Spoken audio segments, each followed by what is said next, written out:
Hey everybody, my name is Brian and I'm going to be showing you what I like about FltPlan Go.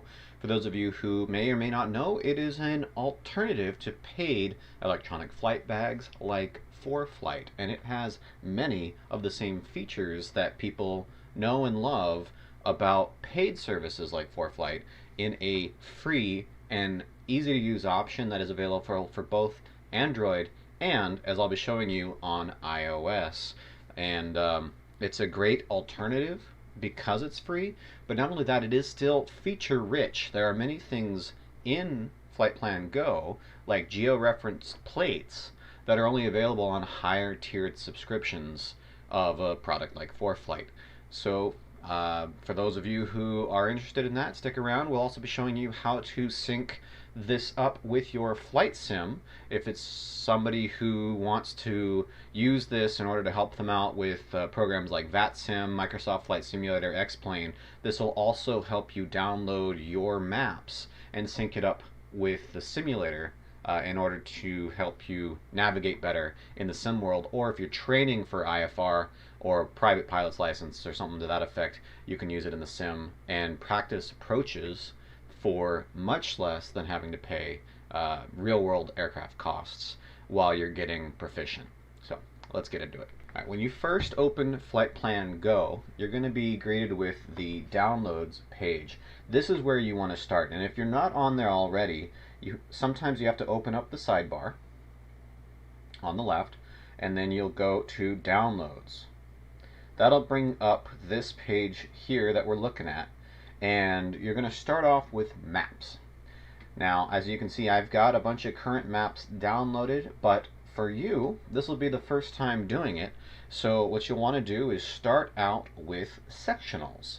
So under sectional, hit select next to either USA or Canada, and then download the regions in which you want. Now, if you have limited space on your phone or you don't want your downloads to take forever, I definitely suggest only doing the areas in which you'll be flying or their adjacent areas. So for instance, here in Southern California, I would grab Los Angeles, San Francisco, Las Vegas, and Phoenix. Just those four. And you just click on them and they'll start downloading. Mine are all green and current. For IFR pilots, you'll also want to download the Victor Low and IFR area charts. So we'll go to select on Victor Low, and we'll download those corresponding areas as well. Once you have all the Victor Lows you want downloaded, I also suggest the IFR area charts for specific areas. Some of them are slightly different, and there's only a few, so I grabbed the one for Los Angeles. And for you VFR pilots, the TAC chart for your specific area if one is available. See, I've got all the ones down near Southern California. I'll also grab Grand Canyon here. You can see it starts the download there at the top. Great, so that's all your maps downloaded. Last but not least, at the bottom here, we've got the runway center lines, world map, and state outlines. I definitely suggest doing those as well. And if you're a helicopter pilot, you may want some helicopter charts. So that's our maps. Now we'll head over to the Procedures tab. They are brought on the screen here by location. And you've got your Northeast, you've got your Southwest, etc. Here on the West Coast, Pacific side, we've got Arizona, California, and Nevada. So I went ahead and downloaded those three states. And I guess if I wanted to, I could also grab like Washington and Oregon. Let's see.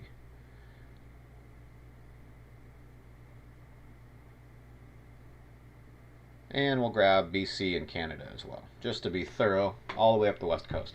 Great, so that downloads the procedures for both IFR as well as ground reference plates for taxi diagrams. So you definitely want those. Now we're going to head over to documents. Now there's a lot to choose from here, so you take your time and go through this, but the ones that I grab personally are the Aviation Chart Choosers Guide. This is going to have things like how to use your sectional and stuff like that. Great for showing new pilots and students. The chart supplement for the southwestern region, that's going to be my airports, as far as like when they're open, what their runways are, field elevations, things of that nature. The FATC phone numbers is a really good one to have for both emergencies or if you just need to get a clearance. Keep going through here. So legends for VFR in areas in which I'll be flying, if they have specific chart legends, I'll make sure and have those downloaded as well. There's the Los Angeles TAC chart. Here's special airspace rules in certain areas. For instance, for me in SoCal here, I've got the San Diego Class B airspace downloaded. The terminal en-route charts, or the tech routes for the controller routes, rather, for the region you're in. So these routes, the tech routes, are specific IFR airport-to-airport routes, so that you can have them ready to go and understand what they're going to give you before you call for an IFR clearance in these specific regions. For instance, San Diego to Los Angeles, or Palm Springs, Las Vegas, etc. All these areas that are fairly close together that are regularly flown, there are specific routes for those, so I'll download those. That's it for documents for me here. We're going to go over to AFD and find our region here, Southwest. Go ahead and download the Southwest region AFD, and I will go ahead and download the Northwest region too, to grab Washington and Oregon. And I'll go ahead and grab the Canadian one too, just in case. Okay, now over at MISC, we want to make sure airport diagrams, FBO icons, and airport diagrams are all green by clicking on them. And if any of these are red, then you can click on them to make sure they're current, or at the top you can click Update All. Now if that still leaves green with a red border, you can hit the trash can icon to delete all expired files and clear up a little bit of room on your iPad or Android device. That's it for downloads. So as long as what you have is what you need and they're all green, we're ready to continue. So make sure all tabs show all green, and you can hit Update All at the top, and that should update everything, but I always double check that they're all green before I get going, because there's not going to be very good internet at elevation. So with that in mind, we're going to head up to Binders. On the left hand side area, we're going to go to Binders. This is where we can now find and place the charts, rather the documents that we downloaded, not the charts but the documents. So you can add stuff to here that you've recently downloaded. So if I want to add a document, let's add that AFD that we downloaded. So we downloaded the California AFD from the downloads page, and I always want to have Brown's AFD, so KSDM, bam, and that adds this AFD page to my documents, so I can always reference this one at a glance. I don't have to go look it up. I also put on here my tech routes, so these are those IFR routes from SoCal location to SoCal location, and that makes it real easy to find. I don't have to go find this in the back of a chart supplement or anything like that. It's just available to me here. So that's the Binders page. You basically are adding to the Binders page things that you've downloaded from the downloads page. Okay. Checklists here. We have different checklists for different planes, and you can edit these if you want. So I've got some of the aircraft that I often fly here. Obviously, you might want to tailor these to your particular aircraft, especially if there have been modifications since they came out of the factory. External. This is very important, especially if you're going to be using a ADS-B in device or an external GPS or your flight sim. So for instance, this is a 4G enabled iPad, so I typically will leave it on iPad GPS, and you want to see it say connected on the top right. Now if you don't have a cellular iPad, you're going to have to use a external GPS in order to get this to be a geo-referenced EFB, and that means putting yourself on the map. And there's lots of options for EFBs, a Stratus. However, you can get a cheaper alternative called a Stratix, that's with an X, and it will automatically do the same thing that a Stratus will do, but for less money, and you can build it yourself.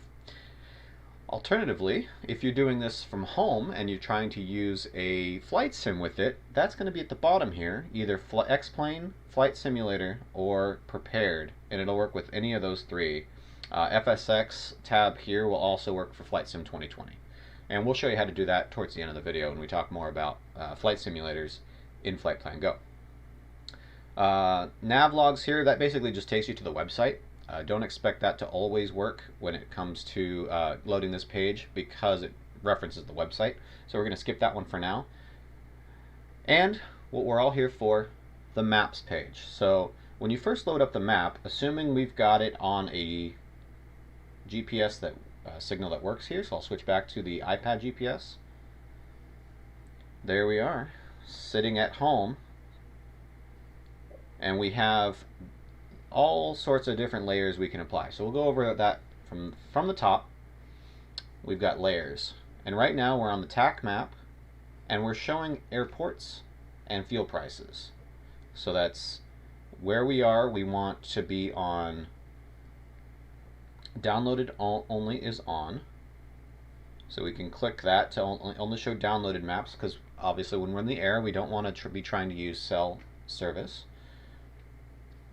We're under the tax section.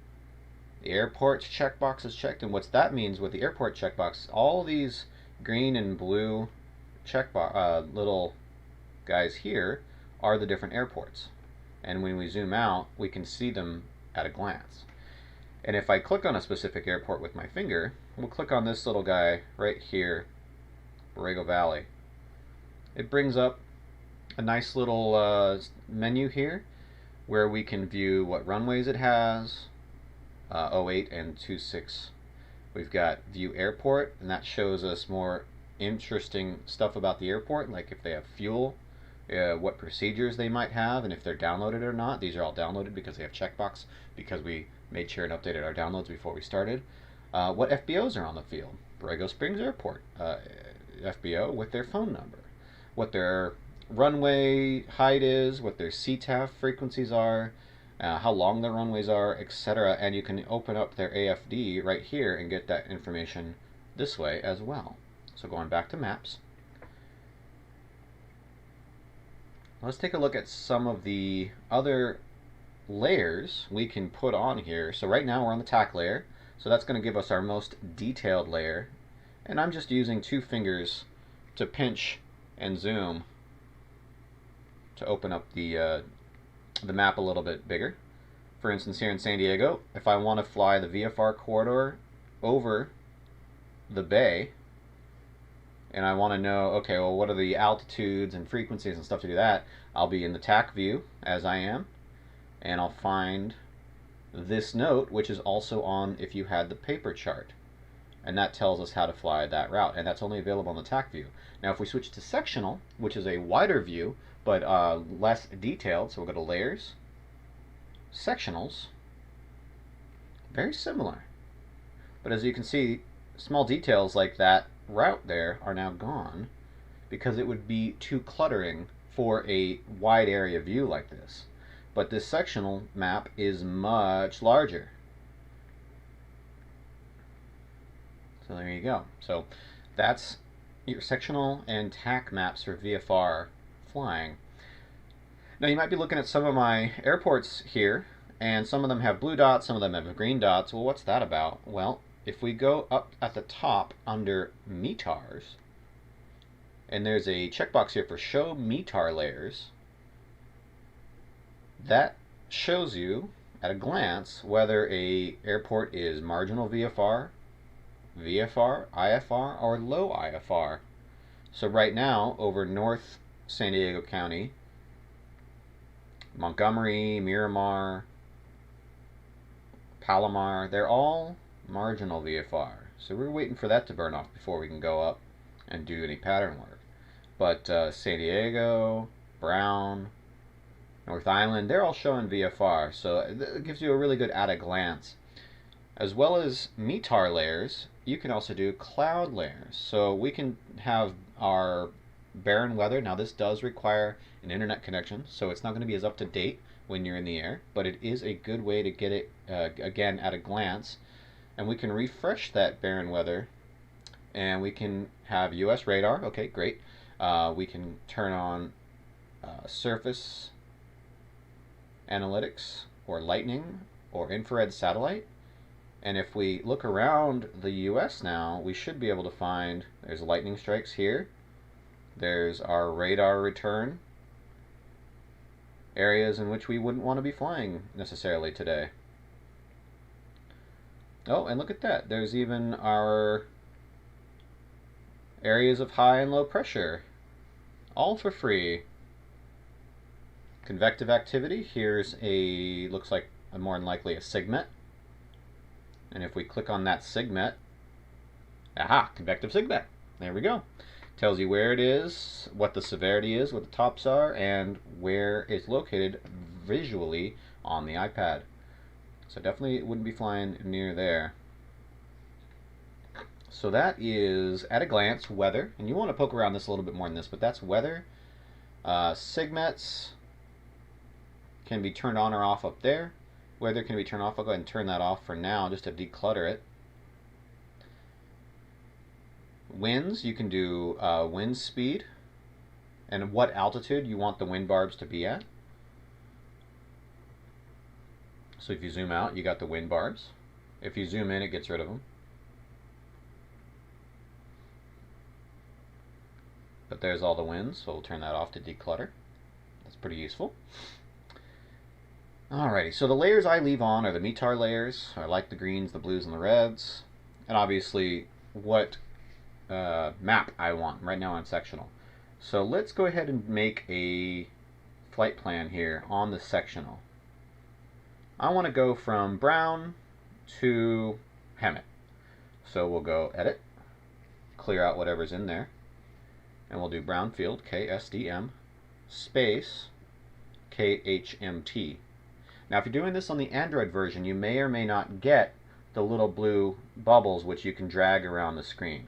You'll have to do it by text. That is, for some reason, a limitation they have between the two different versions, but you can trust if it lets you type it in, it should work. And you'll know it works because if we close the Edit tab, we now have this big blue line between brown and Hemet.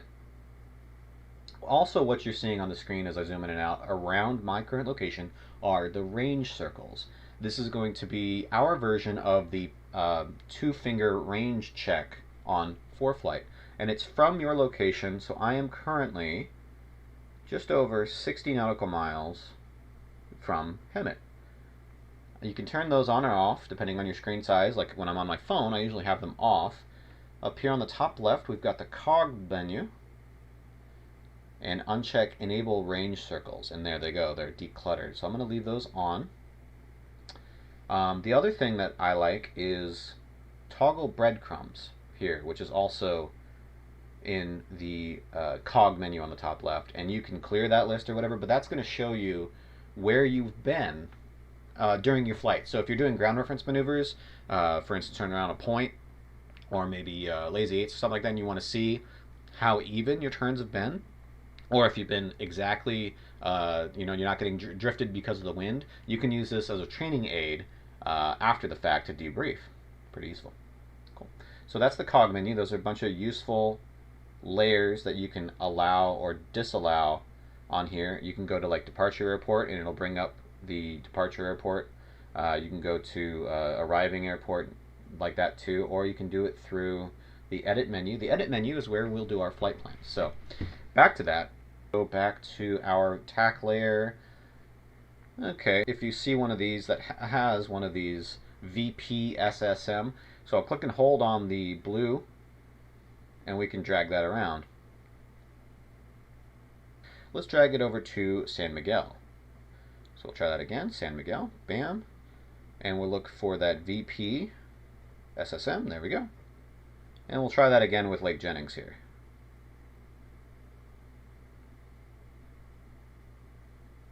Bam. And that keeps us underneath and out of the Bravo. We'll fly right over Ramona. Go ahead and put that in there just for reference. And then directly to Hemet. And that because Hemet is our ending location, it shows us the runways and their directions and roughly how you would enter the runway. So we would enter it more than likely on the 45 over the water for a downwind for 2, 3. So that's basic flight planning for VFR. Now let's say you had to fill out a navigational chart, or you wanted to see these distances, you wanted to calculate your fuel burn. Now that we've got our flight plan loaded up, you can see it's in the edit menu here, and if you got these out of order or something like that, on the iPad version you can drag those around. On the Android version you just copy or cut and paste or retype those. You could now go to the route tab on the top. Route tab, and I can drag this down a little bit to show the full route. Route tab is going to show you your to and your from, the distance between those, and your magnetic course between those. Now, don't get that confused with your magnetic heading, because it doesn't adjust for wind variation, or rather wind direction and speed, but that will help you out. And once you're in the air, it will actually show you when you should arrive at each of these locations, because it knows your ground speed. And that can help you with wind correction as well on the fly. Shows you your leg distances and totals. So in total, this first leg is 4 nautical miles from Brown to San Miguel, and you have 67 nautical miles left for a total of 71. So if you needed to meet or exceed, let's say, a cross-country requirement, like your 50 nautical mile requirement as a cross-country as a private student, well, you'll know if you take out these legs that this route, so if we delete these legs here by clicking on them and hitting delete, point to point, bam, 64 nautical miles is your total. So that's greater than the minimum of over 50. So that's an easy way to verify that as well if you just need point to point. Alrighty, so let's talk a little bit about IFR and charting here. Now, we talked about how it's georeferenced because we have the GPS layer here, depending on whether you're doing an external GPS or the iPad's GPS. So on your maps layer, which is where we are at, either sectional or IFR or whatever you're at, you want to know how to taxi, start off real simple, taxi around an airport, especially one that you haven't been to. So I'm going to click on that airport, and you've got the runways, the view airport, the view weather. You've got a little tiny kind of OK diagram on the top right, but view procedures is what we want. Make sure they've all got checkboxes, and if you have internet, you can verify that under download all procedures for this airport. Cool, they've all got checkboxes, and what we're looking for is airport diagram. And anyone with this little arrow next to the checkbox is one that are going to be geo-referenced. They'll show your specific location and direction on there. So we'll hit airport diagram, and there it is. It painted it right on our map. So this is to scale and referenced north up. It even shows you north versus a variation all right on there.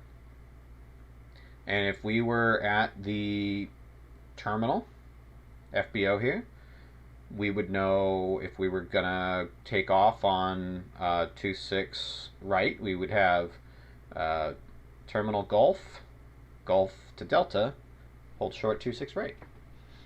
Not to be confused with these X'd out ramps, so you could brief that, but it'll show you physically taxiing on those taxiways. Now, there are a few airports that aren't going to have a georeference map. If we actually go up to Hemet on here, and we go to View Procedures, notice how there is no airport diagram, and I've noticed this is a common thing with non-towered airports for this app. So just bear in mind, have that maybe available, or look at the AFD or airport diagram ahead of time, or maybe have it downloaded as a PDF just to be safe, because not all of them are going to have everything. Now for Hemet, if we wanted to have some kind of a diagram, even an OK one, we could look at it under View Airport here. And then on the top left, we've got this itty bitty picture of what the airport looks like. We can click on that, and that gives us a rough estimate of what the taxi layout is going to be, not necessarily the letters. But we know that everything is going to be on the south side or the left side once we get off of runway 23. So that's just another way to get an airport diagram. Not as detailed, but at least it's there. We can also open up the AFD from here. Same thing. It's the same exact one. All right. Now let's say we wanted to do this IFR. Okay, well let's start from the beginning here. Instrument, we'll go up to layers, and we've got those different layers that we downloaded at the beginning. I'm going to do Victor Low because we're just flying a little propeller plane, right? Victor Low. Well, that changes us to the Victor Low version of this map,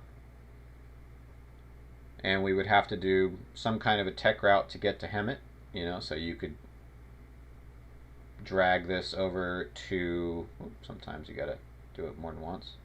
There we go. Drag this over to, I don't know, Oceanside VOR. And by some miracle, they give you direct to Hemet. Maybe via Tanner or something. Cool. So that's great. We're going to Hemet.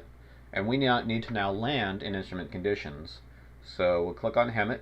We'll go to View Procedures. Oh, look, there's an RNAV procedure that is geo-referenced. We'll click on that, and there's our plate. And it will actually show us flying into Hemet. And obviously we wouldn't have Tanner as our incoming waypoint. We'd have Wesson, so we can delete Tanner.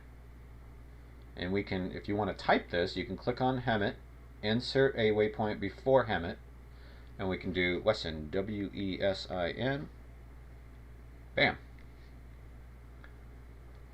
And then H-U-M-I-T,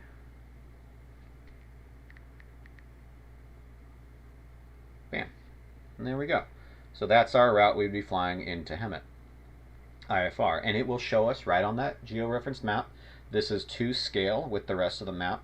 And as we're getting closer and closer, once we're on the plate, I usually go up to Edit and remove or clear that so I can focus just on the plate. I might even get rid of the other airports in the area just so I can clear up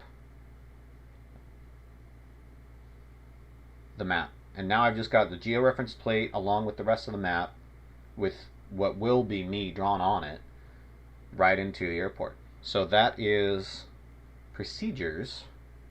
And then once I'm done, I'll go ahead and turn everything back on. So layers, I'll do airports, METARs, I'll do show. There we go. Now everything's back to normal. Now if you want to get rid of a plate, down here on the bottom right, you've got this P with a little cog. And then I just hit remove. And that gets us to where we're just looking at the map again. Same thing for the airport diagram. Little P cog, and then remove. Now, at the bottom of our screen, let's go back to layers and tax, just to sort of clean this up a little bit. At the bottom of the screen, you're going to have some options on what you can show for information.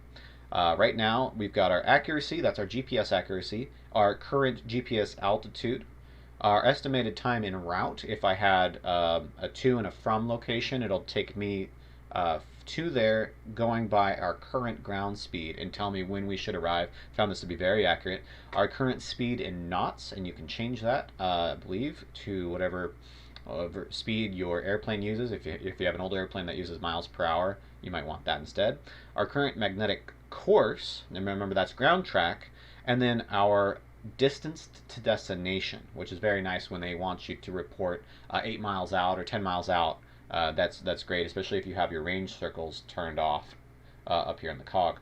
You can change these down here at the bottom by clicking on them, and it might be a little different if you're using a smaller screen. Sometimes a smaller screen, it forces you to use specific ones, but here on the iPad I can change these at the bottom by clicking on them and getting different directions or different options. Certain ones you can't change, like accuracy, but certain ones you can. So that's just another thing that you can customize here with FltPlan Go. That's a lot of what we're talking about here. So we've done downloads, binders, tools. You've got different tools. So you can talk about weight and balance, your contact list, your conversions for fuel and time, count. You've got your logbook, winds at airports, winds aloft, density, altitude, temperature charts, Celsius to Fahrenheit, and PDC services from ATC. That's pretty cool. I've never used that. So a lot of tools just baked in. Scratch pad, if you don't have a pencil, you can change this from to ATIS. You can change this to just drawing anything you want. So let's do color. There we go. We had to have a color because I was using the white color. So there's just drawing. We could do craft. Oh, craft doesn't seem to put the word craft on there, but you could always do like CRAFT, and then have that drawn out. Hemmet, route, direct, altitude, etc. And then you can clear those doodles up on the top left, and bam, use it again. I'm not a big fan of this. I find it to be less accurate than just using a pen, but maybe if you have like an Apple Pencil or something, this might be perfect for you. Let's see. So settings here, that's just helping making sure you're logged into the right account for the most part. Let's see. FltPlan.com on the top left here is where you'll actually file your VFR and IFR flight plans. So once you're on FltPlan.com on the left, this is literally just a web browser. So it's got to take it for what it is. Create a flight plan, and then you just fill this in with your aircraft, your departure airport, your arrival airport, create flight plan.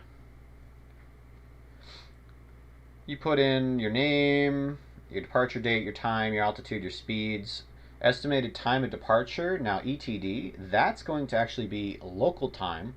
I made that mistake. It is not Zulu time. Fuel is going to be in hours and minutes format. SOB is souls on board. And then alternates are,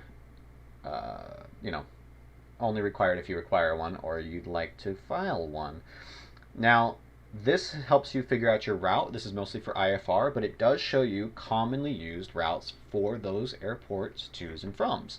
As we talked about before, we've got the tech route, and then you can just click it, and this is going to be for props, 6,000 feet, bam, and you simply do that, and then you click press here for navlog, make sure the weather and everything looks good for your route, and then you hit file, and it will show up in your filed flight plans. And it'll look something like this. So it'll say where you went, where you're going, who's a PIC, and whether or not it has been filed or not. When it says filed, that's when you can call flight service or the tower or whomever does your clearance delivery and make sure that they've got it and get going. So I usually do that from the FBO or the terminal before I head outside. Every once in a while, you'll notice that at the bottom here, the GPS shows red. That means you're likely disconnected from your external GPS, or it's selected a different one from here. And you can see it's trying to connect to Flight Sim for some reason. So you can go back to the iPad GPS, real simple. Make sure that that always shows green or blue at the bottom. The green on here, blue at the bottom here. Cool. Now, speaking of Flight Sim, let's talk about that a little bit. There's an app that you're going to want to download for this called the Flight Sim Connector. And on the iPad here, we'll go to External, we'll go down to the bottom, we'll go to FSX and Prepared, and we'll be connected to the Wi-Fi that your computer is already using. So I'm using a wired connection on my desktop, but it is the same physical network that my Wi-Fi is emitting from. So that's important. You've got to be on the same network. Then on our computer screen, we will Google FltPlan Go Flight Simulator Connector. And the first thing we get is FltPlan.com's Connect FltPlan Go and Microsoft Flight Simulator. Here we go. And we'll download FltPlan Go GPS for FSX.